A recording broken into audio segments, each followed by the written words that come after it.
pač to končala. Imam to belo haljo in to je moja služba. S tem nisem povezana. Mi se moramo začeti gledati kot človeka. In kaj mi to zdaj daje pravico, da jaz imam to belo haljo? Kaj mi to daje? To mi samo daje možnost, da jaz na drugačen način služim denar, ker to, kar sem delala. In potem, glih na ta način, ko smo se začeli v vlogah gledati, izgubili smo ta kontakt s samim človekom. Ne gledaš človeka v lice, nego gledaš, kako haljo ima. Je to žalostno?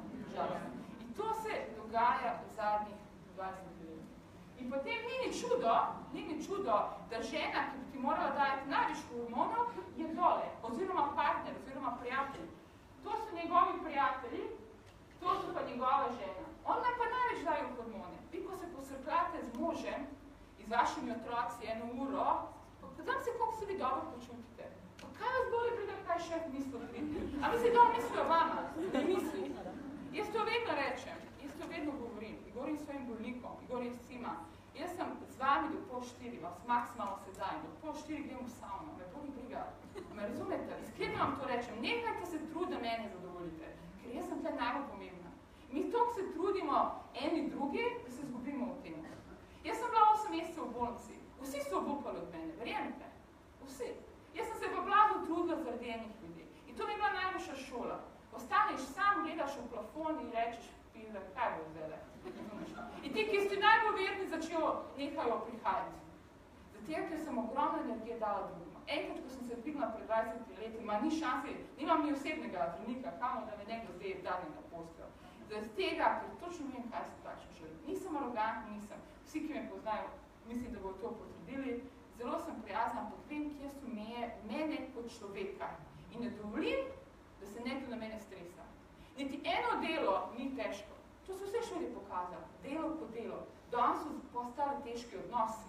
Ljudi dajo odpoved zaradi slabe komunikacije. Ljudi prihajajo meni v ambulanto, ne zaradi tega, ker nima rad to, kar je študiral, da nima rad to, da sedi, ampak cel čas pritisk. Tole je to, kar nas uničuje. In potem to, kar nam je Bogom dato, da lahko govorimo, mi to največ zlorabljamo. Toksično besedo reči nekomu, da je stečen, si že danes navajen. Jaz, ko rečem, imaš lepe usne, on reče, jaz sem poročen. Pa imaš lepe usne, bola, ne, kaj to hoče? Tu se sem poročen.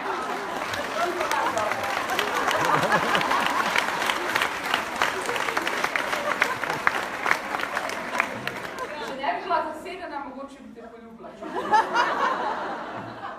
Ampak snemaš, je pa še žena gleda. A se strinjate? Znači, znanstveno je dokazalo in znanstvenik je dobil Nobelovo nagrado o škodljivosti toksične besede. Znači, toliko so škodljive bolj strubenje kot gobe. Znači, ko gobe pojemo, točno vemo, da poškoduje. Lahko jo presadimo jetra, ker je toliko medicina šla naprej. Ampak te toksične besede, ki nas se usadijo v naše oklet, ki mi ne damo ven, nam vzamejo dobre hormone. Sigurno se danes poslušali, mi je žal, da nisem, ampak poslušala sem večkrat doktora Čurča, ker mi sva se strinjala o tem, da je te tišine ogromno. Če to samo topimo noter, tila se strinjate, sigurno o tem razlagam. In tišina je to, kar človeka največ dejansko, ker drugemu dani že ni pomemben. Ko pa dejansko ne da odreagiramo, ne da se deremo, da smo arogantni, da smo bezobrazni, nego da imamo svojo pravico. Glejte, na meni se ne morete derati. Jaz to vsakemu svojemu šefu rečem. Lahko mi date odpoved, nižate mi plačo, če ne dobro delam, vsemi, ampak na mene se ne boste drli. Ker jaz ne morem tega prenesti, ker niso mi naredi, da bi se drli en na druge. In to je za danes postala navada, če si dobre volje in nekaj narobe stavo. Če rečeš, da lahko te objamem, lepo izgledaš in kakšen imaš zdaj motiv od mene. Nimam nobenega motiva, pač sem pa človek. In zdaj, če vi pokličete, koliko smo ratali, da ti dobri besed, da bi en drugima več dali, koga nima. Kdo je od vas nazadnje ob 11. zjutraj poklical partnera po rekel, vrate imam? Večinoma, če vidiš ob 11. kaj pa je narobe, da je dobro. Razumete? In potem sem imela en primer, prijateljico, ki delate na različnih delih kliničnega centra, daleč, in potem sem njemu napisala, prosite, poklič svojo ženo. 11:12 je bilo, 11:12. In potem sem napisala, kaj da je reče. Imaš čudovite modre oči, zaljubljen sem v njih kot v prvega dneva, razvajal se bom s tabo 3 dni in te masiral taj tvoj popek in stavil jagodo v šlago. In je prekinil. In kaj je ona se zgodila? Čez 3 sekunde mene kliče, da pogledaj, kaj z njim, nekaj ne bo. A je to žalost? Je žalost. Znači, to je narobe, ker je on rekel, da je zaljubljen. In potem je spet kliče in reče, a ima neko drugo, kaj zdaj? Koliko smo se mi od tega odvodili? Če nikomor nekaj dobrega rečeš, lepo mi je s tabo delati, oziroma dobro izgledaš, pa daj vzemo 5 minute časa, pa se usedmo, pa vse se lahko z govorom, z besedami. Jaz ne vem, zakaj smo to začeli pozabiti. Nego a priori tako je listek obveznosti in nima več nobenega poslušanja. In to je to, kar sem jaz žalostna. Mi se več ne poslušamo, mi se samo slišimo, oziroma se preslišimo. In zakaj se ljudi ubijajo? Ne zaradi tega, ker so izgubili službe. To vam je sigurno že doktor čul. Ne zaradi tega, ker so bankrotirali, nego zaradi tega, ker jih nihče več ne sliši. Toliko smo osamljeni, da se ne slišimo. Živimo z nekomor, ampak ni več tega posluha. Če jaz govorim svojemu bivšemu fantu, že zdavne, mislim, to je par let nazaj, če mu 100krat rečem, nimam rada tu čokolado, on meni prenese tu čokolado. Pa v glavu mu da je da. Se razumem? Pa kaj si sploh slišiš mene? A nima več tega, nego samo, kaj se mora narediti v obveznosti. In potem se včasih vprašamo, zakaj hodimo tako? Pa zakaj rabimo hormone? Zakaj rabimo tablete? Zakaj? Pa pač ne uživamo življenje. Kaj hočemo s tem doseči, samo končamo neke projekte? Oziroma, da nekaj, kar nam je nekaj dato. Več dobrega kontakta nima. A se strinjate?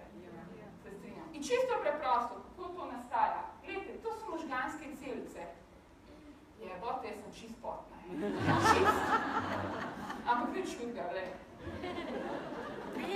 Nisem več v službi, zdaj točno po 3 uri lahko govorim malo predebosovske besede. In tako sem danes v fustu, gledaj. Ne, ampak zakaj jaz to govorim? Zaradi tega, ker jaz sem začela čisto drugače, strastno gledati življenje, sem zaljubljena v življenje. Jaz razumem, znači jaz sem bila na dnu in sem se izobrazila do te meje, da sem danes tebe, da lahko prenašam to. In hočem, ko vas srečam, vse da se vprašam, kako ste, zadovoljen sem. Me boli briga, a živite s kačami, ali s 3 ljubice, ali z 2 ljubimca, ne zanima me, samo budite zadovoljni. To, kar vi čutite, te male hormone, da vi to izpolnite. Če vam se lušta, da greste do Trojan, vzamete krofe, pejte, jete ona je krop, pa tu, če gre 5 kg na vas. Eno željo, da se sebi. Ker, zakaj? Zato, ker ko pridete k meni v dežuru, v soboto, ko je sonček, vsi hodijo, vi meni govorite, kakšne želje ste imeli. Celo življenje. Pak ni več. Daj vam morfi, ker imate hude bolečine zaradi maligne bolezni. Zaradi tega sem jaz to govoril. Zaradi tega sem šla na tale TEDx, ker ogromno je takih primerov. Vse mlajši več prihajajo. Vse mlajši. Govorim mlajši 50-60 let starosti. Dobro, 65, moram starše svoj dati noter. Ampak to mladi, se strinjate. Kaj ima 25 let star, da dela pri meni, ker ga boli života spet? 25 let star. On lahko hribe premika. Pa boli me. Kaj tebe boli sunce moje? 5 gastroskopij, ja ne vem od česa je. Kako od česa? Nimaš nobenih želja. Ampak razumete? Vse je praktično, samo da se nekaj doseže. Prosim, da budemo na to pozorni. Zaradi tega sem začela to emocionalno revolucijo in sem ful vesela, da me mediji podpirajo, da me vi želite poslušati, ne da meni pišete maile, ful sem vesela, da meni pišete maile, kaj delate, ampak samo, da ste vi zadovoljni. Ko vas srečam, kako ste zadovoljni sem. A ti rečem, kaj ste naredil? Glej, tudi če ne. Vesela sem, če mi rečeš, ampak samo delaj zaradi sebe. Če niso pralna okna in vam se ne lušta, pa boli vas briga, če so vse videli, umazana okna. Ležte, se jete nagi palačinke, pa ne gleda vaše telo. In cel čas